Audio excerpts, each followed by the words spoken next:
In this video, we're going to take a look at what's going on with the Indiana Fever. It's interesting. I'm crushing these WNBA franchises. In the NBA, in the 80s, you could always count on two dog franchises, basically the Los Angeles Clippers and the Cleveland Cavaliers. You just always knew that they were going to make the wrong decision. And by the most part, all the other franchises were run pretty well, or you could understand what they were doing. But the WNBA, it is a clown college. Like, just looking at it, the Sparks, the Mercury, the Wings, the Sky, and the Indiana Fever, you could be scratching your head saying, what are they doing? And my question is, are the Fever about to re-enter the realm of poorly run franchises? Have they failed the one lesson of traffic, which we will go into later? But before we start, if you enjoy the content, then please consider subscribing to the channel and giving the video a like. All right, let's get into this. As mentioned in previous videos, I've already killed the four franchises I've mentioned, so namely the Sparks for firing Kurt Miller in the middle of a rebuild, making him responsible for losses they needed to have.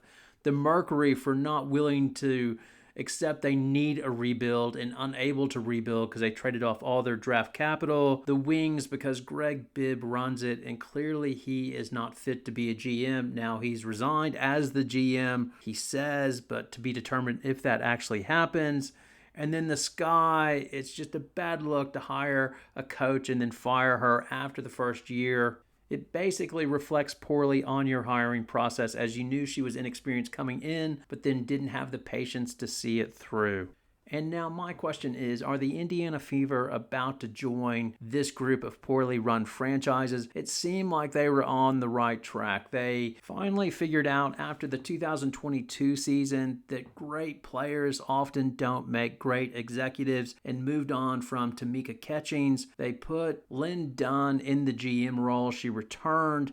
She was officially named GM after the 2022 draft, but she essentially had a 3-year plan, which was we are going to tank our butts off, get good players, and make it back into the playoffs. And what do you know, that worked, as she was able to get Boston after their first tanking year and then hit the lottery, scoring Caitlin Clark. And in year 3, yes, hooray, they made the playoffs. At the end of the year, it was announced that Fever president and COO Allison Barber was leaving, but it wasn't that big of a deal at the time, or didn't seem like a big deal, as she was going to be replaced by Kelly Kroskoff, who had previously worked as the president of the Fever, but she'd moved to the other side of the building, if you like, working for the Indiana Pacers as the assistant GM. So slide her back in. It's business as usual, and you think Lin Dunn will continue to head the basketball operations. But no. As Kroskoff decides to fire Lin Dunn, well, she doesn't fire her. She essentially kicks her upstairs as a special consultant advisor role, I think it was termed. And then the Fever bring in Amber Cox from the Dallas Wings to be their GM. Now, Amber Cox has been in WNBA front offices on and off since 2004. In 2004, she started with the Mercury as Director of Marketing and Promotions. In 2010, she became the Chief Operating Officer of the Mercury and then became the team president in 2011. And then for a brief period, she was the interim GM in 2013, but then moved on to the Big East Conference as the commissioner in 2013. In 2015, she got involved in soccer and became the marketing officer of the Houston Dash and Domino. In 2016, she became vice president of both the New England Black Wolves, which was a lacrosse team, and the Connecticut Sun. She was there until 2021, where she moved on to the Kansas City women's soccer team to become their COO. And then after that, in 22, she moved on to the Dallas Wings. I think her contacts being involved in lacrosse, I think that was allowing her to get back with the Dallas Wings potentially. I wonder if that connection with Greg Bibb, because I know Greg Bibb's involved with Dallas lacrosse. So she moved across to the Dallas Wings and has been involved in their day-to-day front office operations up until this year when she was announced as the GM of the Indiana Fever. And I give you this history not to bore the hell out of you, but just to see it on paper. This isn't a gym rat, a coach, or somebody that's been scouting all over Europe? And that's my question for the Indiana Fever. Who is going to be making the free agent calls and basketball operation calls and drafting players? Because both Krosskoff and Cox, they seem more front office types that have been doing the day-to-day ins and outs of tickets and promotion and contracts. But you would think you'd want more of a GM, a basketball person making basketball decisions. And I am aware that has its risks as well. Take Chicago Sky. They had James Wade. He was fantastic at finding talent in Europe as well as around the NBA that other people did not identify. A good example of that is Alana Smith, who was ultimately cut by the Fever in 2022. But the danger in having the coach run the GM position or make the basketball calls, much like Wade did, he had a bit of hubris and thought he could win with anybody and traded off all of the Sky's draft capital to get Marina Mabry because he was like, we're not going to lose because I'm going to find all these golden nuggets and we'll get there. And that's the one risk. But I'd much rather have a James Wade looking for talent to put on my roster than two front office types. I mean, to be determined. I mean, they need to be given a chance, Krosskoff and Cox, to see how they do. But that would be the major concern for me if I was an Indiana fan. As I mentioned, Krosskoff moving on from Lin Dunn, that was surprising as she outlaid a three-year plan and got them to the playoffs in the 3 years. But I could see the other side of that. If you look at some of the moves that she made, I mean, it's not that hard to be bad to get generational talents, Aaliyah Boston and Caitlin Clark. I mean, the ping pong balls went the Fever's way, hence why they are so good. And really, they are at a very crucial point now where they need to take advantage of where they're at. As both Boston and Clark are on low contracts, the only player they'll really have to pay or start paying this year, if they core Kelsey Mitchell, that will cost a bit of money, but this is the time to make hay. And I guess they figured, no, Lin Dunn's not the one. And the one thing you could criticize Lin Dunn on, I said it during another video I did on Alana Smith. If they recognized the talent they had in Alana Smith, then they're very likely winning their first playoff game, because Alana Smith would have been such a big difference maker, and that's the one thing you could go after Lin Dunn before. Has she really filled in the pieces to put around the obvious core pieces that were drafted, Boston and Clark? The bringing in of Erica Wheeler and Katie Lou Samuelson. Now with Wheeler, you might say, oh, she was bringing culture and that's why we paid her $200K and it was well worth it. And you can make that argument. She's going to be a free agent anyway, and they had space.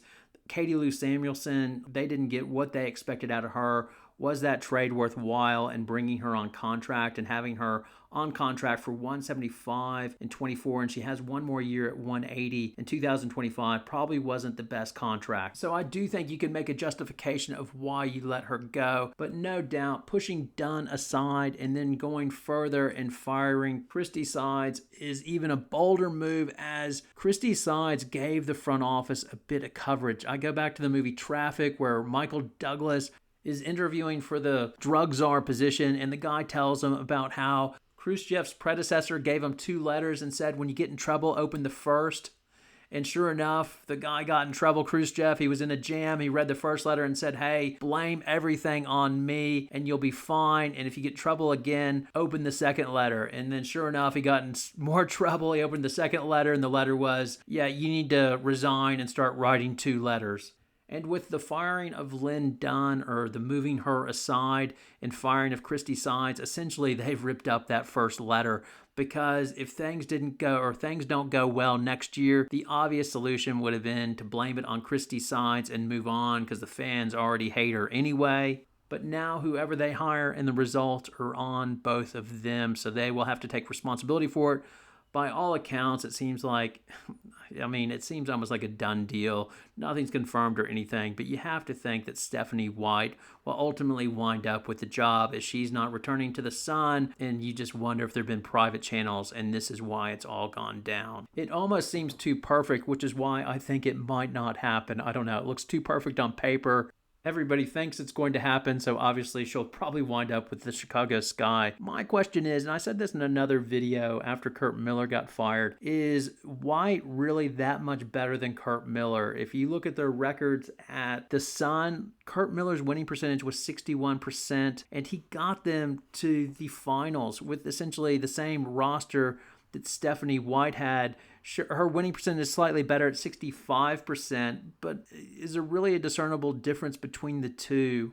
And ultimately, how much of an upgrade is this on Christie Sides? Will it really make a difference? Is ultimately the Fever's problem last season was defense. They had the holding opponents to the 8th worst field goal percentage at 44%, and they were 11th. Opponents shot 36% from the three-point line against them, and you're not going to go far in the playoffs with that sort of defense. Not surprisingly, the two teams that held the opposition to the lowest field goal shooting percentage were the Lynx number 1 holding opponents to 41%, and the New York Liberty number 2 holding opponents to 42.5% from the floor. And that will be the ultimate call of the new coach and GM or whoever the talent they bring in there. How can we figure out a way to raise the level of our defense? Because it's going to be hard. If you have Kelsey Mitchell and Caitlin Clark on the perimeter, it's going to be hard to be a top-level defensive team. As I said before, it is a very bold move for Krauskopf and Cox to move on from Dunn and Fire Sides, but in some ways I do respect it, as the Fever window is not that large because they've got Boston on a restricted contract for 2 more years and Clark for 3 years.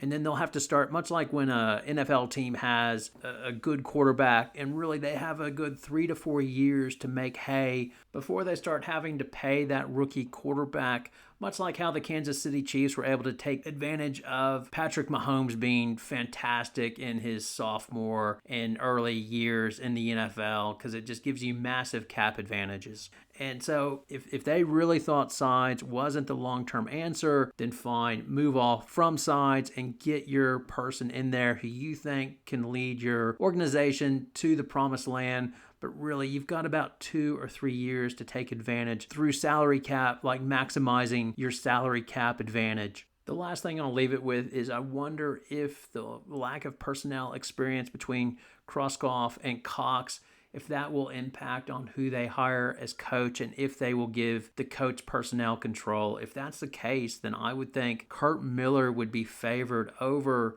Stephanie White. Is Miller built the roster for the Sun versus Stephanie White, who walked into a ready-made team that was managed by Jen Rosati? If it was me and I could bring in any coach to the WNBA, I would actually go after James Wade, but I would hold veto power over any trade that he would want to do. But the way he brings in or finds talent, I think, is extremely important in the WNBA for building depth on your roster, because the salary cap is so restrictive unless you're doing something sneaky under the cap like some WNBA teams do.